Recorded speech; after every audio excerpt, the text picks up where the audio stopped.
there, commercial construction coffee talk fans. Thanks for chiming in. My name's David Corson. I'm your host. I'm also the publisher and editor of Commercial Construction Renovation magazine. This is what it used to look like when we were printing it. Stopped printing. This is the last issue I printed in August of 2021. This is White Castle, their largest restaurant that they ever built. And Mike Guinan on the cover. Thanks for Mike for gracing the cover. And another good looking issue. This one was 148 pages, and let's see where I was at. Oh, I was at in Graceland in Memphis at Elvis's gig, and that was a great retreat that we did in Memphis a couple years back. But always nice to hold the magazine and see what things were going on, a couple years back. But don't miss the printer, don't miss the post office. We're digital, and it's just amazing for all everybody out there that's finding us on the web, consuming our content. Thank you so much. Our numbers have just been on fire for the last 6 to 8 months, and couldn't have done it without you. So, with that said, you're all gold in my eyes. I hope everybody had a great weekend. Sizzling hot down here in the ATL, and it's been raining for the last couple of weeks, and I just texted my grader for my empty nester build that I'm doing up on the lot. And I said, hey, his nickname is Red. His name's Brian, but we call him Red because he's got red hair and a red beard. I like, Red, are you moving dirt today? Please tell me yes. He goes, yes. I said, cha-ching. So after I'm done with this, I'm going to run up to my lot and get a little video and see what's going on. But Mother Nature is not cooperating when you're trying to get, fill dirt and then get ready for the concrete. Rain is not your friend. And it's just been raining and raining and raining. And the whole month of June and half of July, it was so nice. And then the last couple of weeks, just rain every day. But we'll take it because the lake is full. I mean, the lake is 1073 at full pool, and the lake is at 1071. So for the middle of summer, because they let a lot of water out down to southern Georgia, Florida, and Alabama out of Lake Lanier, it's normally a lot lower. So, we like to keep the lake full and for all the people that are downstream. But from my standpoint, oh man, I wanted to get rolling. These 2.5 weeks have just been brutal. Every morning, check in and, hey, you gonna do anything? No, the dirt guy's not letting any dirt go out, blah, blah, blah. And so I've kind of been in a holding pattern, but it's going to be good to put my hard hat on and go up and see those guys getting some stuff done. Hopefully by the end of the week, I'll be getting my box done for my concrete and my 3 inspections. Probably the following week, got to put the footings in, get your inspection, and then rebar. They check that. You're gonna have the plumber and the electricians come in. They're gonna put their sheathings in and whatever else that's on the interior of the house, and then they pour. And then the county comes out and does one more inspection for the final.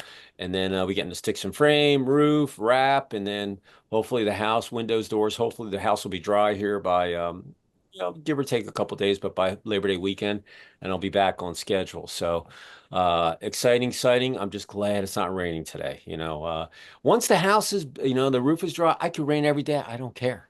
And we like when it rains during the winter because once again, it keeps the lake full. So with that said, I've got 3 nice ladies, and they're up in Grand Rapids, Michigan, and hopefully I'll get all the names correctly, but I don't know how they're looking on your screen. But I have, they're all interns, and they got scholarships to Wolverine Building Group, and which is a big E&R contractor. And if you don't know what E&R is, that's Engineering News Record, and they're like the cream de the creme of construction news of people all over the world.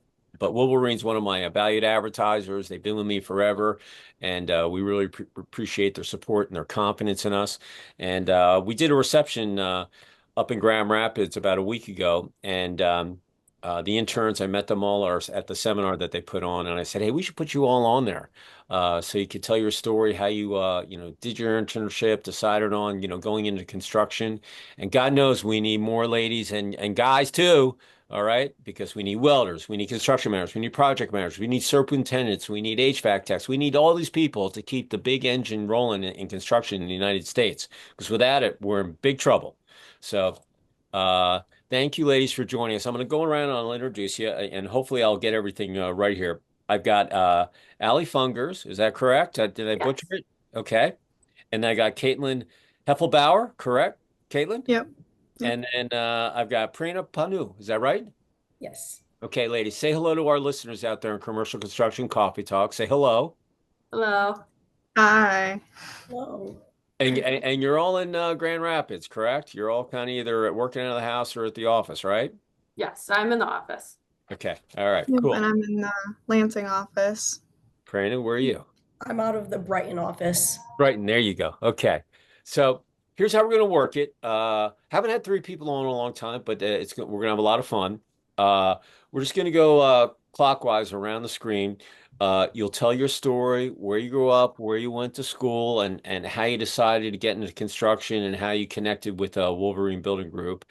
And then we'll talk about things that you've learned, things that you've seen, and what you see down the future for yourself, and maybe some of your friends that are thinking about going into construction, et cetera. And then you'll leave one positive thought or phrase, how people can reach out to you if they have any questions, about finding internships, et cetera. And then we'll close out the episode. So with that said, I'll start with Allie up in the top left-hand corner of my screen. Hopefully that's right the way it's looking at you. And Allie, tell us the story. The floor is yours. Okay. I grew up in West Michigan. I went to Spring Lake High School. I always grew up by the water. I love the water. I love staying in Michigan. So I decided to go to Michigan State for school. I always wanted to do accounting, even beginning of high school. I'm like, yep, I want to be an accountant. So I went to Michigan State first year going through accounting. I realized I don't want to do this anymore. So I kind of explored majors. I took a couple urban planning classes, a couple construction classes, and I really, really enjoyed the construction management. So now I'm a senior studying construction management at Michigan State, and I've been an intern with Wolverine for 2 years. I found them at the career fair at Michigan State. All right, awesome. I'm gonna go, Kaitlyn. I'm going to come down to you on the bottom. Yep. I grew up in Lake Odessa, Michigan, so I went to Lakewood High School, and I ended up going to Michigan State because I just grew up a huge fan of MSU, and I originally wanted to go in for architectural engineering, but that's kind of a hard major to find. So I talked to an advisor at MSU, and I started off doing a major in landscape architecture and construction management. So the path was going to be for me to get a bachelor's degree in one of them and then get a master's in the other. And that was kind of going to be my copycat degree of architectural engineering. But my freshman year at state, I didn't like landscape architecture because it was more so just landscapes and gardens and such. And that Cool. just Yeah. wasn't, yeah, just wasn't for me. I wanted to do buildings. So I kind of panicked midway through my freshman year and just dropped both majors and went into mechanical engineering because of how broad it is. And I figured I'd have a pretty big career field if I went with that route. So I will be going into my senior year this fall at MSU in mechanical engineering. And I'd kind of worked a bunch of odd jobs through the years. I worked on a farm, I worked a little bit of retail. And then my sophomore year, I was actually a IT project management intern for a hospital. So not quite my field, but I really liked the project management that I got there. So then I did my own research to find Wolverine Building Group and just kind of kickstarted my interest in project management. So this is my second summer as an intern for Wolverine Building Group. All right. Go Mhm. Sparty. Uh, Yeah. one of my clients is a big MSU grad, and anyway, I went to University of Denver. I was a hockey player. You can see my Pioneers behind me. But anyway, we've got a thing. So whenever I talk to her, I'm like, "Go Sparty, go Pios," So anyway, we always play them in hockey every year, so it's a good rivalry. All right, Yep. Brandon, you're up. I grew up in the Metro Detroit area. When I started school, I was taking some online business classes. I kind of took advantage of COVID when everything went online to start taking some classes and see what I was interested. I didn't exactly know what I wanted to do, but I knew maybe something in the business realm. But as I was taking classes, I just did some online research and I came across this construction management program at Eastern. And it just, the whole construction world seemed like something I would really enjoy. And so I transferred to Eastern because they have a good program there. And I fell in love with it. I loved the classes. And they have pretty big career fair for the construction management program that they do every year. So I attended that, spoke to a few companies, and that's where I found Wolverine and ended up as an intern with Wolverine. And I'm actually graduating this weekend. Oh, So, congratulations. so that's exciting. And I will be continuing with Wolverine as a full-time employee. All right. All right. So, um, did any of you even, when you were, before you got into high school, or did you ever even think about going into construction or mechanical engineering or any of that stuff? It just kind of fell into place, or were your family members in construction or anything like that, or is it just this is a whole new ball game? I'm just curious. No, no, my Um, family wasn't in construction at all, and I didn't even think it was an option. During my senior year of high school, one of my friend's parents did architectural engineering, construction like that, and I found that really cool, but it wasn't an option at Michigan State, so I basically found construction management, which was very, very similar. Anybody else on yeah, that?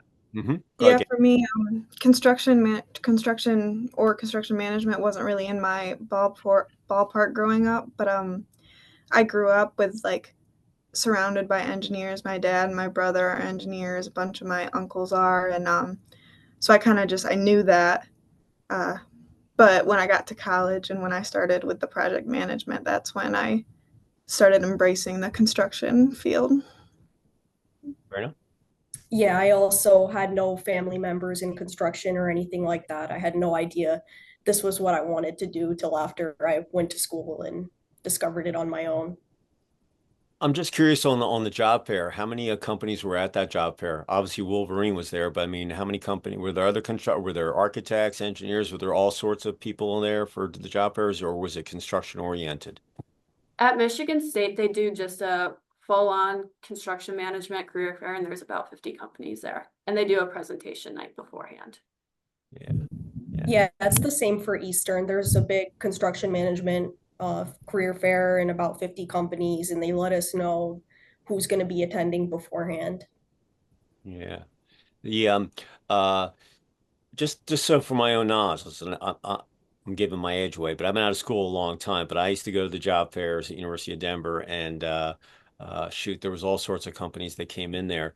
How do they promote that, to people like yourself that are going to school? Do they, is it on like a mass, electronic board on the web, or, how do you find out that these fairs are going on? I'm just curious, so people that are, if their kids are going, they're in high school right now and they're thinking about going to school or maybe a trade school or whatever.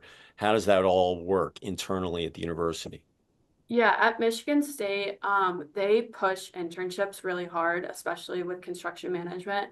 So we kind of have a schedule that's mainly based Monday and Wednesday, so you can have an internship during Thursday, like Friday, and they bring companies into the classroom, have people talk. We have a lot of groups as well. I'm in Professional Women Builders, and we also have another club called SBCA, which always invites companies to come and join and push the internships. How many people are in the professional builders group? If you don't We have mind. about 15 right now. All right, that's awesome. Kaitlyn, were you say something? Yeah, for mechanical engineering at State, once you are admitted into the college, they have like this mass email list that you get added to, and that's how they push out emails quite a bit. I mean, weekly at least about upcoming career fairs that are happening, and then in the engineering building at State, they always have companies set up and sometimes in rooms they have specific companies like and they'll advertise it, hey, so and so is down in this room today. And then they have like small career fairs too, just in the common area in our engineering Yeah, a facilities. little So, tabletop as people are walking by, you can sit down. yep, Hmm. yep. Prerna? Hmm. Yeah, like Kate said, we also have a similar mass email kind of thing for our whole construction management program. So the administrators and professors will be sending out reminders and emails saying this career fair is this time, here's who's going to be here. And our professors will also start reminding us like a couple weeks in advance and encouraging us and to go to the career fair. And like Ali said, how they really push internships. It's similar for us. For us, it's required. We have to do an internship for graduation. Um, but yeah, they have constant reminders, and companies will also reach out to our administrators, and then they'll forward opportunities to us through those emails as well.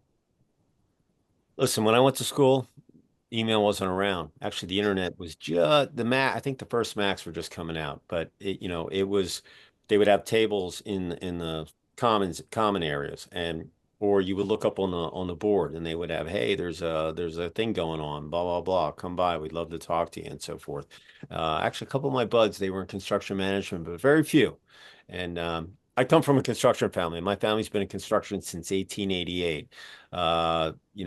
Fifth, sixth generation as one of the grandsons. I'm from Philadelphia, and when you got your driver's license at 16, if you were a grandson, you had to go work in the scrapyard. And I had no choice.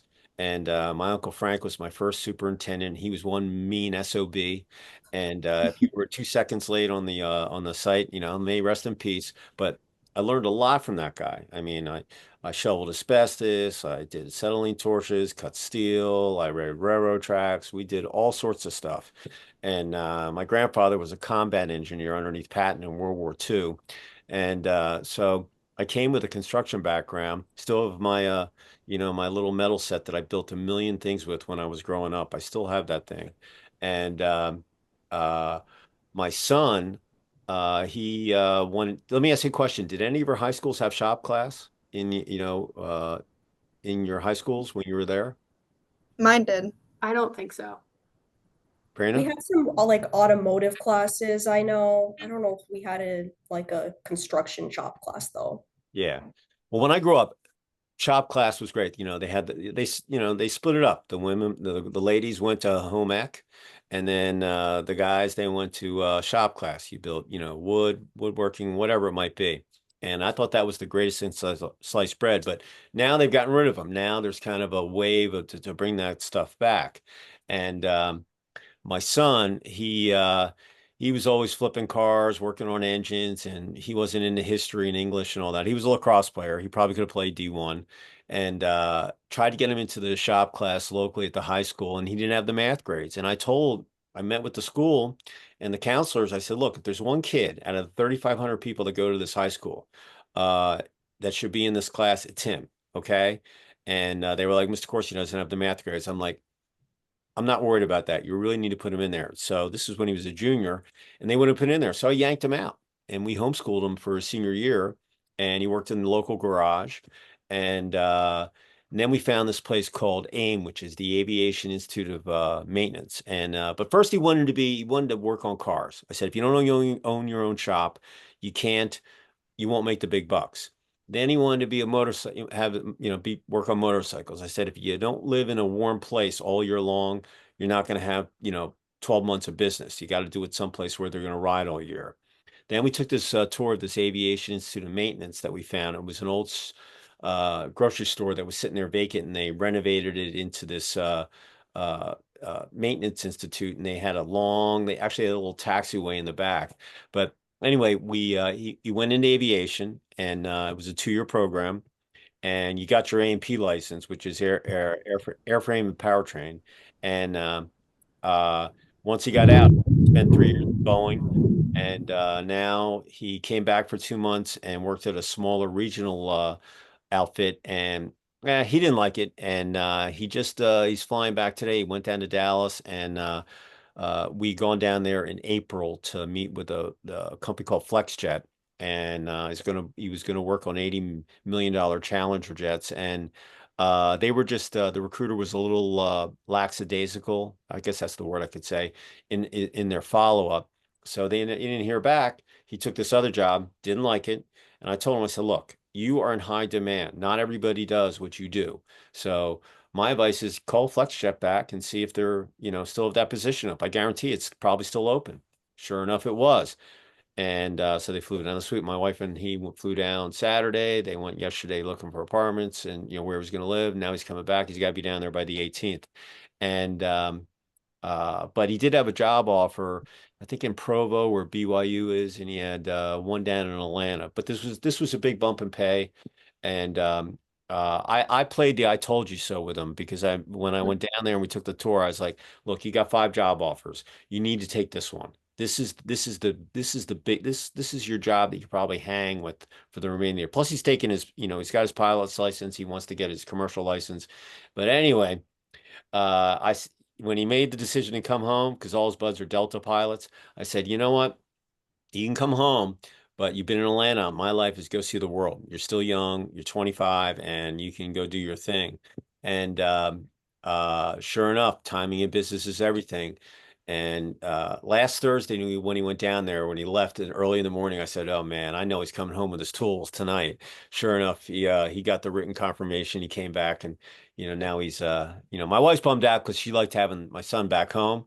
Myself, 25, you don't really live in the empty nester house. You need to go out and see the world. So, but I went through that whole ordeal of trying to figure things out. And the biggest thing that I found out just as I was coaching him through, rec and junior high and high school was that if you don't think about construction or, doing trades still, or being a blue collar worker, call it whatever you want, plumber, electricians, all those types of skilled labor. If you don't talk to the kids between 5th and 8th grade, by the time that you get into high school, they have this mindset of, oh man, did you see the Florida State Commons with the pool and this and that? That's where I want to go, or I want to go to Duke, or I want to go to DU, whatever. Now, listen, I was an athlete, so I went there to play. I wasn't going there to study. I was going there to play hockey and lacrosse. But the bottom line is that if you don't initiate that conversation and plant the seed early enough, you're going to lose a lot of people that really are probably not built for college. Because I knew my son was not college material. I mean, I'm not ashamed to say that. He wanted to work with his hands. He knew what he wanted to do. And I'm glad he took the route that he did. But talk about some of your friends, that, you're in this intern gig. Have any of them say, hey, maybe I should do that? Has that come up in your conversations? I'm just curious. Allie? Not usually. I'm really close with the entire construction management program at Michigan State, and we all have our internships. We're all doing about the same thing, and we all love it. But all of my friends who aren't in construction management, they also love what they do. They're doing graphic design, PR, and communications at Michigan State, which they love. Allie? Same thing? I've had a little bit of that experience. I had a friend at college that was in a completely different degree, like marketing, more towards marketing or communications, and she found a lot of interest in what I was doing, and I think more just project management in general. But she would ask me a lot about it, and so yeah, there's a little bit of interest, but a lot of the engineering friends that I have are pretty set in their gonna go be probably automotive engineer. But Nice. Prairna? Yeah, like Ali said, I think the people I know that are in the construction management world love it, but I haven't really had any other friends who have shown interest in it. They're kind of enjoying what they're already doing. So let's talk about Wolverine Building Group. You go to this, job fair, or call it whatever you want. You got 50 some odd companies, probably all sorts, construction, whatever they might be. How did you decide WBG was the one that you wanted to do your internship with? Allie, I'll just go around the. Yeah, I can start. When I had my interview, they talked about me going on site the first year, which I didn't love. I didn't think that's what I wanted to do. I wanted to be in the office most of the time, but they really explained that this is how you're going to learn. And yeah, you're not gonna love being on the site, but you're going to learn so much more than you learn in the classroom.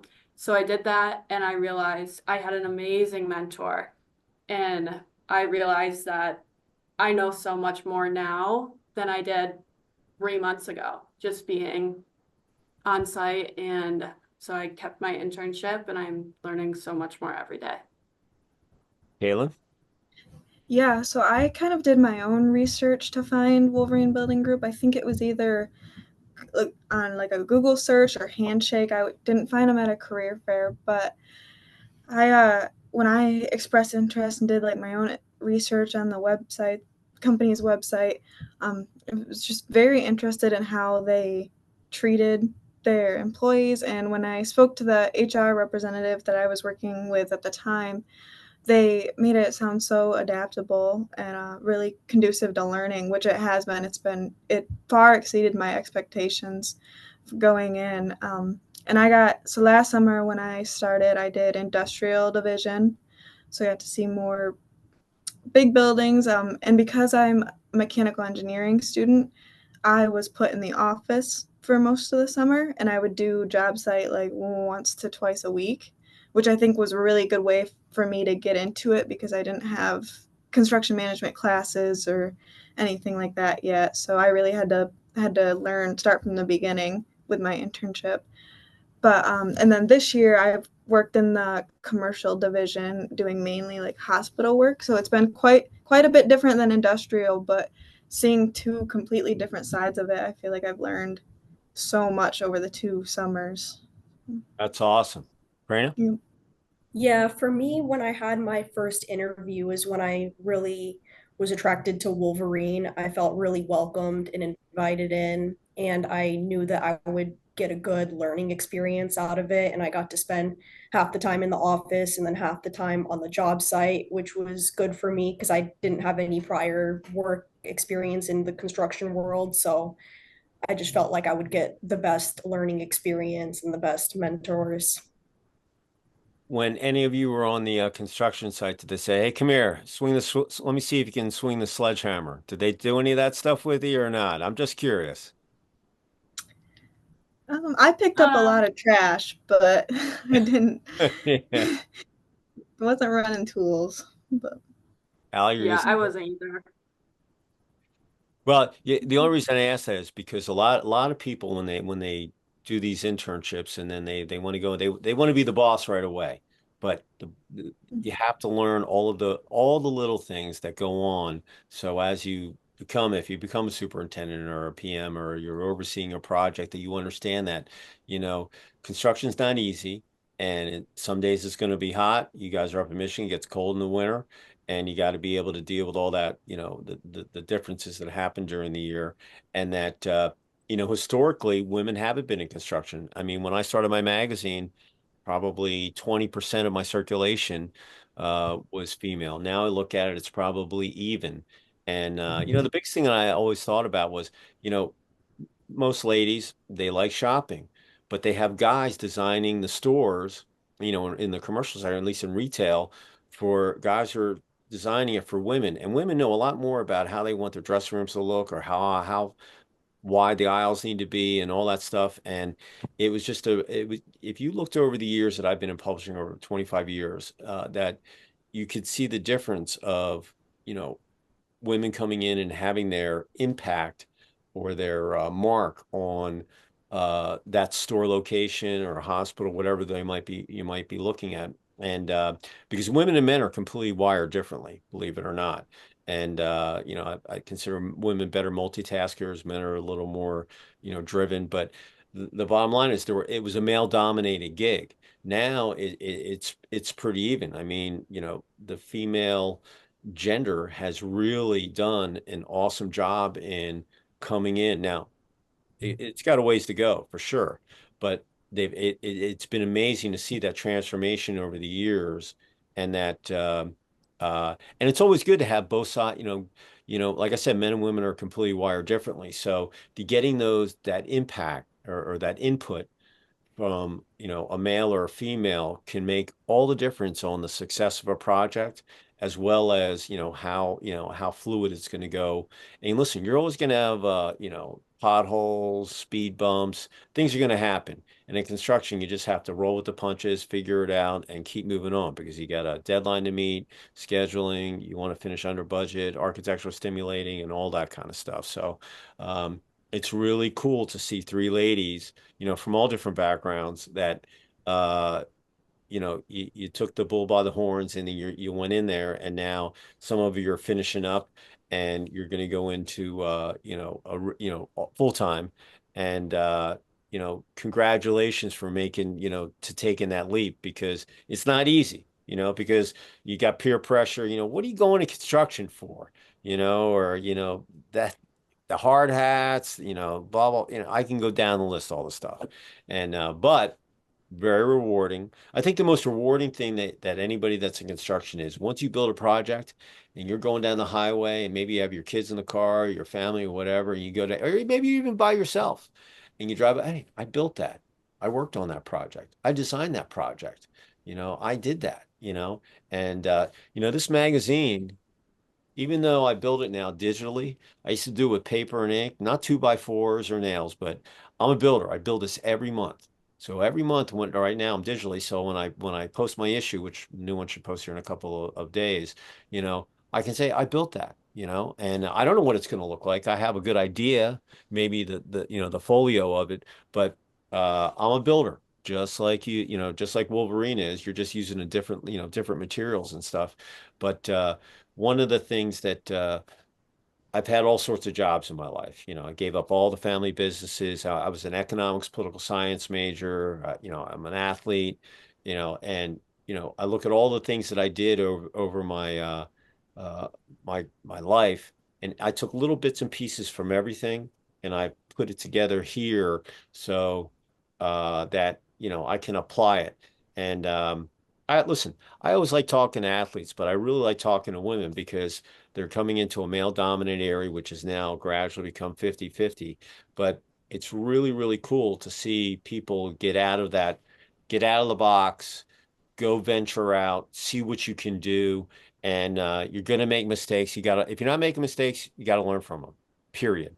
And it's only going to improve you down the road. So if that same hindrance or obstacle comes before you, you'll be able to overcome it because you already had that experience, maybe a month or a year ago or whatever it might be.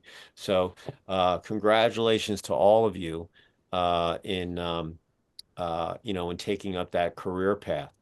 Talk about the RCA scholarship program. Did you know that happened when you started with Wolverine, or did you just kind of, oh, well, we have this gig? Yeah, I didn't know about it until the director of HR at Wolverine emailed me and said, we have this scholarship application. We're just sending it out. It's for anyone who had an internship in construction and feel free to apply. And this is the due date. So I applied and yeah. Yeah. Allie? Yes, kind of same as Ali said. I wasn't really aware of it, and then same HR pushed it out to us, and it seemed like a great opportunity. So did a little bit of research into it, and yeah, gave it my best shot. And, mhm. Prairna? Yeah, same as what Ali and Kate said. I didn't know about it beforehand, but HR presented it to us and I felt it was a good opportunity. Yeah. Have you met a lot of RCA members other than, Wolverine, that are in the association at all? Just at that event that we had a couple Yeah. weeks ago. Hmm. Yep, I haven't either other than that regional event we had. Well, listen, there are a lot of contractors in the United States, millions of them. And the RCA is the Retail Contractors Association, for those of you who don't know out there in commercial construction coffee talk land. Anyway, they're the cream de la creme of retail contractors. They've got a code of ethics. You have to be in business so many years. They've got a criteria, very, very tough to get into the association as a contractor. But if you're in commercial construction, retail, restaurant, hospitality, healthcare, craft brew, cannabis, hiking laboratories, biolabs, whatever it might be. A lot of these contractors are diverse, and they know that if you hire an RCA member, first of all, your project's going to get done on time and under hopefully under budget, but it's going to be done first class and it's going to be done right the first time, and that the association's been around a long, long time, and the older echelon who started it. Now they're retired, their sons are taking over the business, and now the actual association is starting to grow, which I've been telling them for years that they should, get it to grow and get more members. But it is the elite uh, contracting group, in my opinion. And listen, there's some great contractors out there that are RCA members. Don't get me wrong. I'm just saying that, the way that they have it set up is if you did reach out to them, you would have, and they all work together. Some of them are regional, some of them are national. They all talk, and there's really not competition in there. It's a really friendly group.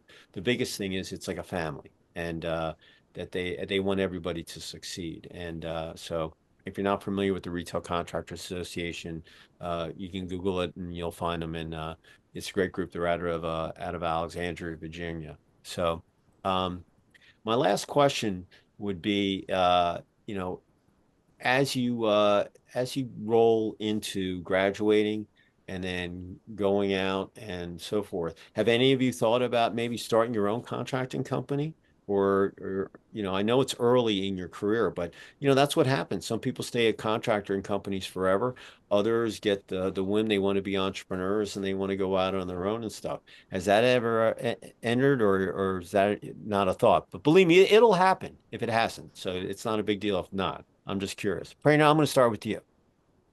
Um, I do have that thought every now and then, but definitely not anytime in the near future. I would definitely be interested in getting more experience working for a general contractor. And I think if I did have my own business, it would be on a smaller scale. Sure. Allie? Yeah, I would need many, many years of experience before I would even think about starting my own company. Dalen? Yeah, yeah, similar to Ellie and Prerna, I really haven't given that too much thought. I think it'd really have to be the right time and place to pursue that, but can't say it's on my radar right now.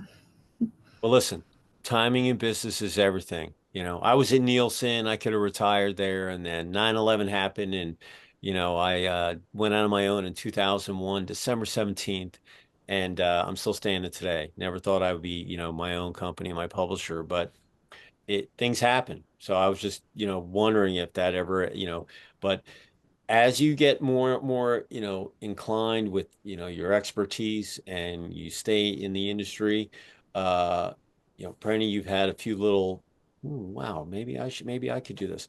The bottom line is it'll become more prevalent with you, and there's nothing wrong with it. Some people, believe me, as a publisher, I go through circulation. I'm a data guy, so I see people who've been there with their companies for 40, 50 years, and then there are people that have made the jump and then they go into entrepreneurship and they start their own company, and listen, the world's your oyster. You have so much opportunity out there, but I was just curious if that ever entertained as you go through your internships. And but listen, you picked a really, really good company. Like I've known the principals there for a long, long time, and they always have smiles on their face. They always like to have fun, and they enjoy what they do. And when you have that kind of atmosphere at a company, it makes it so much easier to bring interns in to show you how this is how a real company should be run. And believe me, I'm sure there's some days there that there's good and bad, just like any other business. But in general, everybody has a pretty good time there, and they always have a smile on their face. And like I said, and they do excellent work. So congratulations on picking the right company, and with your career path and so forth.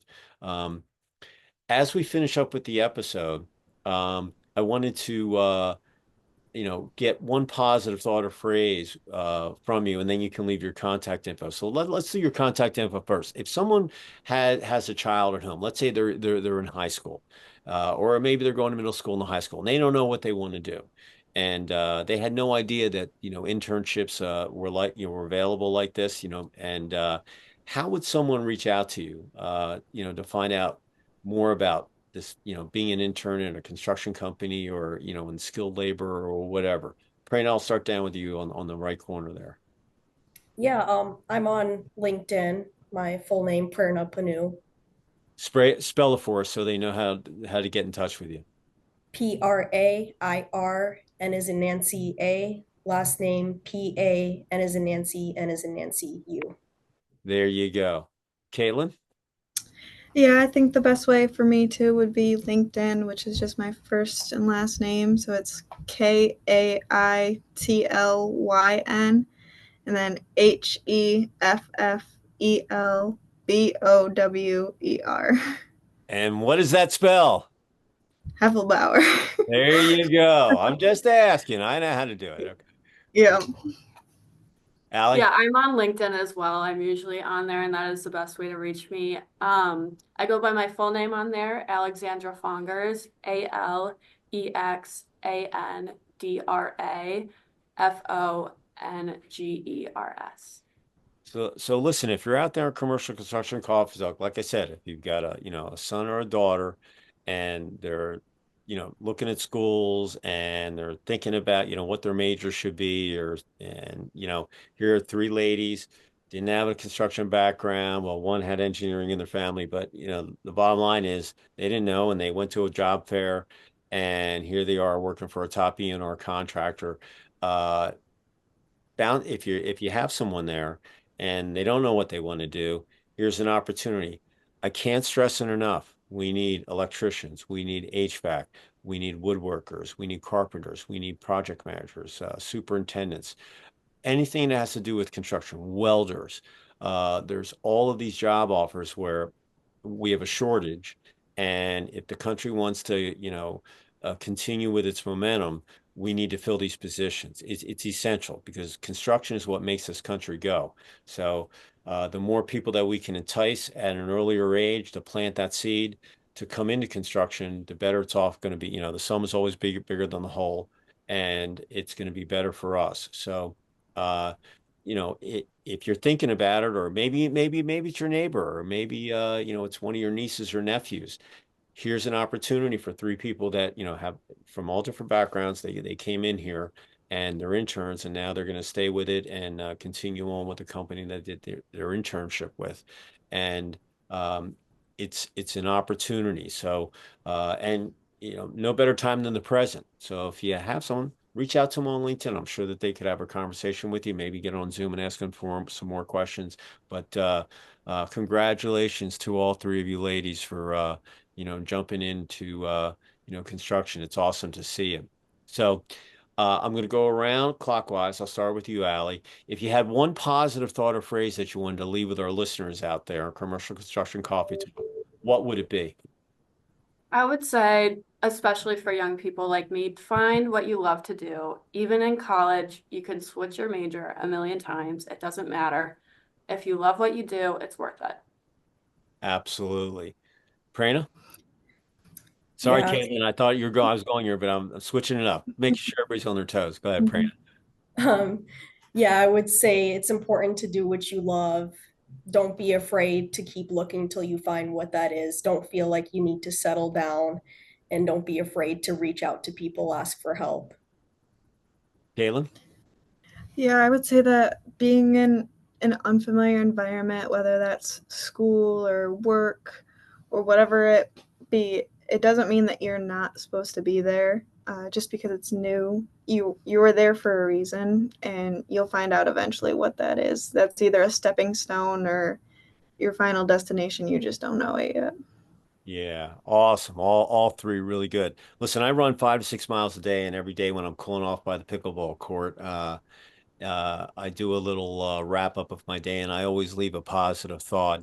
And my positive thought the other day was, you know, if you're not if you're not having fun, go do something else because you're just wasting your time. And I just look at, you know, you know, your focus on what you like, and energy will flow in that direction. And that was the day that my son, he resigned, came back with his tools, and in an hour, he had his plane ticket, he had his rental car, he had his hotel, he knew what his itinerary was. My wife was going to go out, and he booked her ticket. I mean, when you're focused, you can get things done. But if you don't like what you're doing, it doesn't matter. Look, life is short.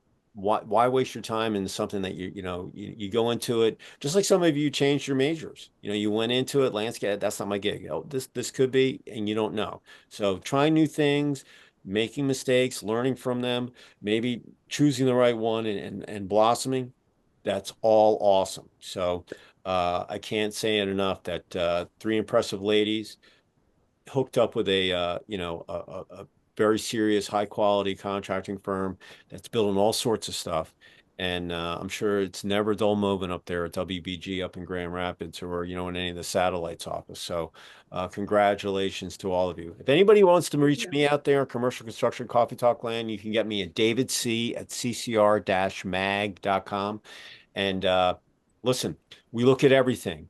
If you send it, you can send us it could be a case study, it could be an anniversary announcement, a new product. We look at everything. Send it to us. And I always tell people, look, it's like playing the lottery. If you don't buy a ticket, you can't win. All right. You don't send me something, I can't look at it. Very tough to get in the magazine, but we have all these social media platforms we post all day. And I actually got the intern publishing. I posted it. And then when I went to Grand Rapids, I was talking to, Mike about it. And I was like, hey, we should have the interns that got the scholarships on there to talk about it, And so that's how they got on here. But once again, if I didn't have that press release, I probably wouldn't even known that. I probably just thought you were, Wolverine employees at the gig helping out, to get the reception done. So you never know when opportunity's going to knock. And if it does, you got to open the door. You got to listen. Maybe crack it these days with security reasons, but you definitely want to look at it. All right. So once again, send me something. Let us judge the book by its cover. And it's really cool because on my turnaround time, my TAT is probably 24, 48 hours. We post it up on the web. We send you the URL. You share it. It's good for your SEO, which is search engine optimization. That's how Google finds you on the web. And and who knows, you might even entice some other other younger boys and girls to think about construction or mechanical engineering, whatever it might be, as a career path. And I can see nothing wrong with that as far as I'm concerned. So anyway, a couple of things before we leave. First, number one, if you're on a construction site, you better be safe. Okay, we want you to get home. We want you to be able to have dinner with your spouse, your husband, your wife, your partner, your kids, your pets, dogs, turtles, whatever you have, and be able to go, get some REM sleep, get up and do it all again the next day. Number two, it's still really, really hot. All right. So we want you to stay hydrated on the construction site. The athlete in me, I can tell you, dehydration, you get headaches, that's when you get hurt. So if you're on the construction site, make sure you're staying liquefied with water, put some electrolytes in that water bottle. And even during the winter when it's cooler, stay hydrated. Number one, you're going to sleep better, you're going to feel better. And trust me, headaches are no fun, especially when it's from dehydration. And last but not least, hit the like button. We want to get this algorithm out there so we can hear these ladies' story on their internship with Wolverine Building Group. And maybe you have children at home that are, don't know what they want to do. Here are three ladies that have succeeded and are taking the construction route. So kudos to them. And like I said, hit that like button so we can get this episode out there. So with that said, ladies, I want you to say goodbye to wherever you might be up there in Michigan. Allie, say goodbye to our listeners out there in Commercial Construction Coffee Talk. Goodbye. Thanks for having me, David. Yeah, pleasure. Kaitlyn? Goodbye, and thanks for having us on. Prairna? Bye, everyone. Thanks for having us. All right. We thoroughly enjoyed the conversation. I was honored to have you on here. And I'm going to sign off from Sugar Hill, about 25 miles north of downtown Atlanta, up by Lake Lanier, just below the Buford Dam. And everybody, school started here last week. Or maybe it was, yeah, last week, I think it was. So wherever you are, if school's starting, the school buses are getting back on the road. I know up north, they got to wait till Labor Day and then school starts. But anyway, we're all going to get back into, our main thing. And listen, it's the second month of Q3. Before you know it, it's going to be Labor Day weekend. And then you got a couple of months, Thanksgiving, and then you got the holidays, and boom, this year's over. So stay positive, put your blinders on, and get rid of all that negativity. Listen, don't get sweat stuff that you can't control, like the weather. And just full steam ahead. finish every week strong with momentum, and you'll succeed. And keep a smile on your face. Have fun. Like I said, if you're not having fun, go do something else. That's what life's all about. So with that said, I'm going to sign off here. Everybody have a great rest of the week. Stay cool out there because it's hot. And ladies, it was a pleasure meeting you all. And good luck graduating, continuing, and anything I do, reach out to me. All right. So with that said, we will see you next time on another episode of Commercial Construction Coffee Talk. Ladies, pleasure. All right. See ya. Wave. Thank you. Wave to Thank everybody. you. All right. Cool.